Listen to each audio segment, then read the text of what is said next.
Hello guys, नमस्कार। कैसे हैं आप लोग? आशा करता हूँ मस्त होंगे आप लोग और मस्त ही रहना। कहते हैं ना दोस्त, यदि आजकल कोई दाल रोटी कल कुशल से खाने लगे तो लोगों को ये कहते हुए बिल्कुल देर नहीं लगती, अरे भैया उसकी तो नंबर 2 की कमाई है। अब मैं उन लोगों से पूछना चाहता हूँ, नंबर 2 होता क्या है कि नंबर 2 की कमाई है? आप लोग क्यों नहीं करते? यदि वो सामने वाला नंबर 2 की कमाई करता, आखिर नंबर 2 की क्या कमाई करता? व्यवसाय कर रहा है। जो आप करते हैं, खेती करते हैं, वो भी खेती करता है। कोई अगर खेती से बढ़ा जा रहा है तो उसे लगता नहीं इसकी नंबर 2 की कमाई। खोज कुछ नहीं है, जानकारी नहीं है, लेकिन बस कहना है उसको कि सामने वाले की नंबर 2 की कमाई है। कोई व्यापार कर रहा है, आप भी व्यापार कर रहे हैं, कोई व्यापारी थोड़ा आगे बढ़ रहा है तो बस ये कहना अरे उसका तो नंबर 2 का काम है, वो डुप्लीकेट माल बेचता है। तो दोस्तों, मैं बताना चाहता हूँ, यदि आपको ईश्वर ने मौका दिया है, देखिए ईश्वर हर किसी को 3 मौका देते हैं, और आप अगर 2 मौका, 1 मौका खो चुके, अगर तीसरे मौके पे भी आप हैं जो ईश्वर ने दिया है, तो उसका भी दुरुपयोग ना करें और गलत काम तो बिल्कुल भी ना करें। आप कोई व्यापार करते हैं, व्यवसाय करते हैं, कोई नंबर 2 का काम ऐसा ना करें जो ईश्वर को बुरा लगे। समाज को लगे वो तो लगेगा, लेकिन ईश्वर को बुरा ना लगे, क्योंकि ईश्वर ने सबको सही समय दिया है। और एक बात और आपको बता दें, ईश्वर ने हर किसी को अलग अलग चीज़ दी है, लेकिन एक चीज़ ईश्वर ने सबको बराबर दी है। आप लोग जानते हैं, किसी को ईश्वर ने गोरा बनाया तो किसी को काला, किसी को मोटा तो किसी को पतला, किसी को छोटा, किसी को लंबा, हर भांत भांत के लोग बनाए हैं ईश्वर ने। लेकिन ईश्वर ने समय सबको एक दिया है, 24 घंटे का।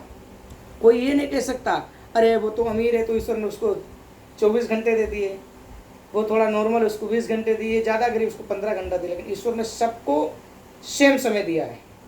अब आप उस समय का सदुपयोग करें या दुरुपयोग करें। रही बात नंबर 2 की, देखिए जो व्यक्ति व्यवसाय करता है, कोई भी काम करता है, अगर वो नंबर 2 का काम करता है तो 110% सत्य है कि अगर आप 1000 रुपये कमाएंगे तो आपके 2000 लगेंगे। कोई नहीं कोई आपके घर में बीमार रहेगा, कोई नहीं कोई समस्या आएगी, कहीं आपकी गाड़ी का टायर फट जाएगा, मतलब कोई नहीं कोई समस्या आ जाएगी। ईश्वर का प्राकृतिक देन है। ईश्वर ने आपको मौका दिया, समय दिया, आपको अच्छा शरीर दिया, ज्ञान दिया, मेहनत करने का ज्ञान दिया। खेती में आप कर सकते हैं मेहनत, व्यवसाय कर सकते हैं, कुछ भी काम कर सकते हैं आप। तो आप लोग नंबर 2 का काम क्यों करें? कोई भी नंबर 2 का काम ऐसा ना करें जो ईश्वर को बुरा लगे। समय बहुत बड़ा बलवान है, हम लोग भूल सकते, लेकिन समय कभी किसी को नहीं भूलता। समय का दुरुपयोग बिल्कुल भी ना करें, सदुपयोग करें। और व्यापार आपका कोई भी हो, जमीन और प्लस धर्म से जुड़ा होना चाहिए। अब जमीन का मतलब ये नहीं कि नहीं मतलब ज़मीने पे हो, कहने का मतलब हमारा ये है कि जो आपसे नीचे मतलब गरीब लोग हैं, लाचार लोग हैं, तो उनको कभी भी आप दुदकारें ना, मना ना करें, उसकी व्यवस्था को समझें आप। हमने बहुत से लोग देखे हैं, अगर किसी के द्वारे पे कोई भिखारी भीख मांगने आ जाए उसको दुदकार दे भगा देते। अरे हट्टे कट्टे हो, जवान हो, कमा सकते हो, कमाते का नहीं, मांगने का है, अभी जाके दारू पियो जाके। लेकिन हम आपसे ये पूछते हैं, आप उसे देते हैं, आप भगवान को देख कर देते हैं या उसको देखते देते हैं? वो ईश्वर के नाम पे मांगता है, और आपको ऊपर, आप लोग उसको ऊपर वाले के ही नाम पे देते हैं।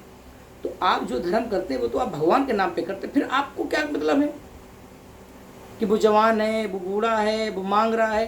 अरे आप में क्षमता है, आप मांग सकते हैं। 100 लोगों के बीच में आपसे कोई कहे जाओ इससे 20 रुपये मांग के आओ, आप मांग पाएंगे हैं? लेकिन उनको ईश्वर ने ऐसा बनाया, वो जा जाकर द्वारे द्वारे मांगते क्या आपसे? 2-4 हज़ार रुपये मांगते हैं क्या? आटा मांगते हैं, खाना मांगते, 2-4-5-10 रुपये मांगते, 2-4-5-10 हज़ार नहीं मांगते आपसे। दे दिया करो, शुक्र करो, ईश्वर का धन्यवाद करो जो ऊपर वाले ने आपको देने लायक बनाया है। कल्पना करो अगर उसकी जगह बनाए जो मांगता है आपसे। जब भी आप किसी को दान धर्म दिया करो, दान किया करो, तो आप ये समझ के किया करो कि हमने अगर किसी को 50 रुपये दिए, 100 रुपये दिए, तो समझो हमारे जेब से या तो गिर गए या हमने 50-100 रुपये कमाए नहीं हैं। या हमारा कोई बहुत खास मिलने वाला आ गया, हमने उसको चाय पिला दी, ठंडा पिला दी। इस तरीके से आप दान धर्म किया करें। और जब तक किसी के बारे में आप पूरी तरीके से जानकारी ना कर लें, तब तक उसके बारे में गलत बातें बिल्कुल भी ना करें। और जो भी आपके साथ आसपास लोग जुड़े हैं, अगर वो गलत काम करते हैं तो उन्हें भी आप बताइए। यदि आप वो गलत काम कर रहे हैं, चोरी कर रहे हैं, नंबर 2 का काम कर रहे हैं, बेईमानी कर रहे हैं, छल कपट कर रहे हैं, और आपके साथ है और आपको जानकारी है और वो आपको बताते हैं, और अगर आप मना उनको नहीं करते हैं, तो सबसे बड़े पाप के भागीदार आप भी होंगे। छोटा सा उदाहरण, एक हंस एक बगुला दोनों आपस में बहुत अच्छे मित्र थे। समुद्र के किनारे एक ही वृक्ष पे दोनों लोग रहते थे, लेकिन उसमें से बगुला मछली खाता था समुद्र से पकड़ पकड़ के, और जो हंस था वो मोती चुनता था। जब दोनों लोगों की मृत्यु हुई तो भगवान ने उल्टा कर दिया। जो मछली खाता था, दूसरों की जान खाता था, भगवान ने उसको स्वर्ग दे दिया, और जिसने कभी कोई पाप नहीं किया, मोती चुनता था, हंस को नरक दे दिया। हंस बड़ी चिंता में हुआ। हंस ने ईश्वर से कहा, प्रभु एक बात नहीं समझ पाई, इसने सारी जिंदगी दूसरों की हत्या की, दूसरों को खाया, और हमने पूरी जिंदगी में कोई पाप नहीं किया, ना किसी की कोई हत्या की, ना किसी का बुरा चिंता, तो आपने हमको नरक दे दिया और इसको स्वर्ग दे, जबकि इसको नरक देना चाहिए, हमें स्वर्ग देना चाहिए। ईश्वर ने कहा, बिल्कुल सही तुमने कहा। ये बगुला तुम्हारा मित्र है? बोले हाँ। तुम लोग एक साथ रहते थे? बोले हाँ। बोले ये गलत काम करता था, मछली खाता था, कभी तुमने इसको मना किया कि ये ना खाओ, ये ना करो, ये गलत बात है? इतने में बगुला को मौका मिला, बोले हाँ प्रभु, अगर ये एक बार ही मना कर देते हमको तो हम ये काम ही नहीं करते। तो भगवान ने कहा, अगर तुमने इसको मना किया तो एक बार ये सुधरने की कोशिश करता है, लेकिन तुमने इसको मना नहीं किया, तो सबसे बड़े पाप के भागीदार आप हैं, क्योंकि आपने इसको सुधारना चाहा नहीं। तो हमारी आप लोगों से ये रिक्वेस्ट, यदि आपका कोई मित्र, रिश्तेदार, दोस्त, मिलने जुलने वाला कोई नंबर 2 का काम करता है, या कोई छल कपट, चोरी, बेईमानी कुछ भी करता है, आप उसको मना करें कि ये गलत काम है, ये काम बिल्कुल भी ना करें। और जो लोग पार्टी करते हैं ना, चलो आज पार्टी करेंगे, ठंडा पियेंगे, समोसा पियेंगे, तो उसका जो पैसा है, जिस पैसे से आप पार्टी कर रहे हैं, उस पैसे की भी खोज करें आप। ये पैसा धर्म से जुड़ा हुआ, मेहनत का कमाया हुआ है कि कहीं चोरी का पैसा तो नहीं है, छल कपट का पैसा तो नहीं है। यदि वो पैसा चोरी का हुआ और छल कपट का हुआ, और आपने खाया उसमें से, पार्टी की, समोसे खाए, ठंडा पिए, खाना खाया, होटल पे पार्टी की, और वो पैसा चोरी छल कपट का है, तो उससे ज़्यादा पाप के भागीदार आप भी बनेंगे। शायद छोटी सी कहानी आप लोगों को सुना रहे, आप लोगों को ज्ञात होगी। आप सबने सुदामा चरित्र तो सुनी होगी। लोग कहते हैं सुदामा ने भगवान कृष्ण से छुप कर के चना खा लिए थे, भगवान कृष्ण ने उनको श्राप दे दिया कि जाओ गरीब हो जाओ, निर्धन हो जाओ, कोढ़ी हो जाओ, ये भगवान ने कहा। लेकिन ऐसा नहीं है। कभी भी परम पिता परमेश्वर, वो सबके स्वामी है, वो किसी को श्राप नहीं दे सकते। आपका बाप आपको कभी श्राप नहीं देगा, आप चाहे उसको खिलाओ या ना खिलाओ। बहुत से लोग अपने पिता को, माँ बाप को घर से निकाल देते, लेकिन तभी वो माँ बाप कभी उनको श्राप नहीं देते। तो वो तो स्वयं नारायण थे, और परम मित्र को श्राप दे सकते, वो भी चना के पीछे। इसके पीछे की कहानी नहीं पता, हम बताते हैं आपको, सुनिएगा। उज्जैन नगरी में एक वृद्ध माता जो भिक्षा मांगती थी, तो वो प्रतिदिन भिक्षा मांगती, कुछ उनको भिक्षा में मिलता था। एक दिन उनको भिक्षा में कुछ चने मिले, बहुत ध्यान से सुनना बात को। तो उनको भिक्षा में कुछ चने मिले, तो उन्होंने चना को अपने झोपड़ी में रख के वो सो गई। शाम हो गई, उन्होंने सुबह उठेंगे तो उनका चना का अपना खाएंगे। इधर चोर चोरी करने की लालसा से निकले, तो जब उन्होंने झोपड़ी में वो चना की पोटली देखी तो उन्होंने वो चुरा ली, और चुरा करके भगवान की विडंबना देखो। जो गुरु संदीपनी का आश्रम था, जहाँ भगवान कृष्ण और सुदामा जी शिक्षा ग्रहण करते थे, जब वो उस आश्रम के निकट पहुँचे तो उन्होंने चना की पोटली को खोला, देखा इसमें चना। तो उन्हें आश्रम में चना क्या करेंगे, उन्होंने लगा कि उसमें कुछ माल जेवर होगा। लेकिन जब उन्हें लगा चना, तो वो पोटली उन्होंने गुरु आश्रम के पास ही छोड़ दी, फेंक दी चना की पोटली। इधर जब सुबह वो गुरु माता उठी अपने झोपड़ी के आसपास सफाई करने के लिए, तो उन्होंने देखा ये पोटली पड़ी, जब उन्होंने पोटली खोल के देखा तो उनमें चना। तो गुरु माता को लगा कि कोई विद्यार्थी, कोई बालक आया हुआ, उसके चना गिर गए होंगे, तो उन्होंने उठा के झोपड़ी में अपनी कुटी में रख दिए, आश्रम में। उधर जब वो माता बिच्चा मांग के लाई थी, जब उन्होंने देखे उनके चना गायब, तो उन्हें ज्ञात हुआ कि कोई चोर चुरा ले गया। तो उनको बहुत क्रोध आया। पहले बिच्चा ऐसे नहीं मिलती थी जिस तरीके से अब साधारण से बिच्चा मिल जाती, पहले लोगों के पास होता नहीं था, जबकि भगवान थे स्वयं नारायण। लेकिन अभी भी ईश्वर हर किसी के अंदर विराजमान है, लेकिन आपको अपने कर्म का फल जरूर मिलेगा। ये बात हमेशा याद रखना है, जो हम करेंगे उसको फल हमें प्राप्त करना, भोगना ही पड़ेगा, चाहे कुछ भी हम करें। इसलिए कर्म आप हमेशा देख सुन के करें। इधर जब वो भिक्षुक माता उठी तो उन्होंने देखे चना नहीं, तो उन्होंने श्राप दे दिया कि जा, जो मेरी चना खाएगा वो निर्धन गरीब हो जाएगा। उन्होंने ये नहीं कहा कि जो हमारे चना चुरा ले गया वो गरीब हो जाएगा। उन्होंने श्राप क्या दिया कि जो चना खाएगा वो गरीब निर्धन हो जाएगा।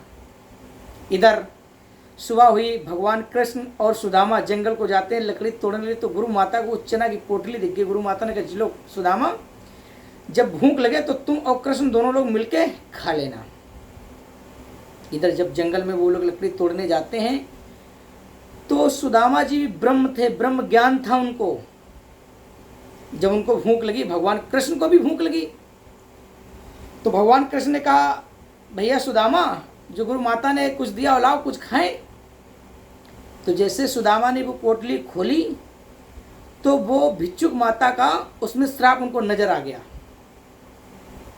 तो सुदामा जी ने विचार किया, ये तो जगत का स्वामी नारायण त्रिलोकी नाथ है, और श्राप कभी झूठा नहीं जाता था पहले। अब लोग क्या वचन दे देते, उन्हें जाओ भैया भगवान के सामने ये कर देंगे, और जाके सुबह भूल जाते, अरे भैया आ रहे, हम नहीं भैया, हम नहीं कर पाएंगे।